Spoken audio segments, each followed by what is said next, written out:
7:15 Chandil dam ঢুকছি, আর আমার পেছনে দেখো এই দিক দিয়ে জল ছাড়লে এই দিক দিয়ে জলটা বেরিয়ে যায়। কি অপূর্ব দৃশ্য।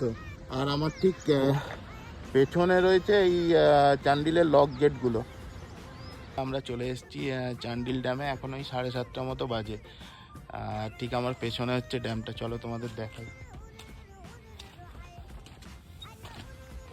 এ দেখো পেছনে ঠিক আমার ড্যামটা, আর দারুণ। এটা জামশেদপুরের মধ্যে পড়ছে, আর পেছনে যে পাহাড়টা রেঞ্জটা দেখছো ওটা দলমা পাহাড় রেঞ্জ। আর এই দলমা ফরেস্ট, এগুলো সব দলমা ফরেস্টই বলা হচ্ছে।